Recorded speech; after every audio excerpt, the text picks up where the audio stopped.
मैंने आपका तर्क स्वीकारा है इस बात को लेकर, लेकिन अब जो सबसे मौजूद मुद्दा है आज की तारीख में वो है SIR का।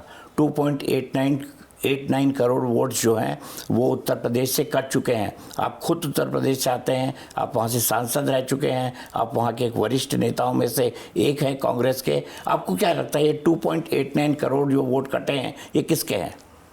देखिए, किसके कटे हैं वो तो बड़ा आसान है। अगर कोई कहता है कि ये हमारे कटे हैं तो हम कौन हैं, इस बात को स्पष्ट करने के बाद वो सूची दे देनी चाहिए कि देखिए हम ये लोग हैं और हमारे कटे हैं। या कोई ये दिखाना चाहता है कि हमने इसमें निष्पक्ष रूप से इसकी कार्रवाई की है और हमने किसी विशेष वर्ग के लोगों के वोट नहीं काटे हैं, तो वो भी सूची दे सकता है कि जिनके कटे हैं वो ये लोग हैं। तो वो सूची देखने की देर है, शायद आप तक ना पहुंची हो, मुझ तक नहीं पहुंची हो, लेकिन हम बैठकर अगर वो सूची निकाल कर देखें तो ये बात स्पष्ट हो जाएगी। अच्छा, इसके बावजूद मैं एक और बात कहता हूं कि हो सकता है कि एक विशेष वर्ग के नाम कटे हों, और वो विशेष वर्ग के नाम इसलिए कटे हों कि उस विशेष वर्ग के लोग जाते हैं कहीं और काम करने या कोई और काम करते हैं, इसलिए कट गए हैं।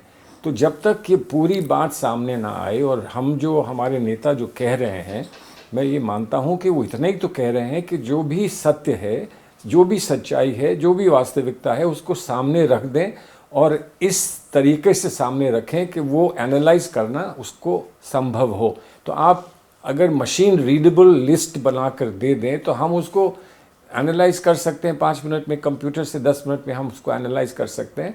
तो अगर कोई बात अवैध कही जा रही है तो उस बात वहीं पर ख़त्म हो जाएगी। तो इस बात से कतरा क्यों कोई रहा है, ये एक बड़ा सवाल उठता है। और जब कोई कतराता है और जब सच्चाई देने के लिए तैयार ना होता है, या जो वो मानता है कि सच है देने के लिए तैयार नहीं होता है, तो फिर शुबा होता है। फिर ये मन में एक सवाल ये आता है कि ये कुछ छुपा रहे हैं क्या, क्या बात है, क्यों छुपा रहे हैं। तो अगर सब चीज़ स्पष्ट कर दें, सामने रख दें, तो कहीं कोई किसी चिंता का विषय नहीं बचेगा। क्या आपको लगता है इस प्रक्रिया का राजनीतिक दुरुपयोग हो रहा है? हो रहा है, राजनीतिक दुरुपयोग हो रहा है। कैसे? हम दुरुपयोग इसलिए हो रहा है कि जो चीज़ हमको करनी है इस देश में वो ना करके हम इस झगड़े को बढ़ा रहे हैं।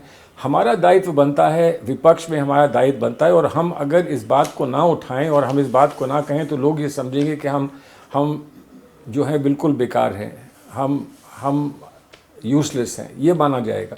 तो हम इस बात को उठा रहे हैं। दायित्व होता है ऑपोजिशन का एक बात कहना कि ये क्यों हो रहा है और ये यूँ हो रहा है, इसका जवाब देने का अधिकार भी और दायित्व भी होता है सरकार का।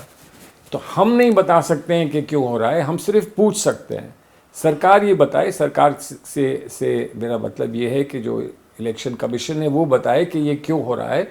तो दूध का दूध, पानी का पानी सामने आ जाए तो कोई मसला ही नहीं होगा। लेकिन अब इसको किस तरह से कहाँ कहा जाएगा, उसको कोई दूसरा कैसे समझेगा और समझकर फिर वो उस पर कैसे रिस्पॉन्स देगा, इसकी वजह से समाज में जो एक हलचल मचेगी अननेसेसरीली, उसको हम लोग अवॉइड कर सकते हैं। लेकिन ऐसा क्यों हो रहा है, वही हमारा सवाल है, इसका कोई जवाब नहीं देता।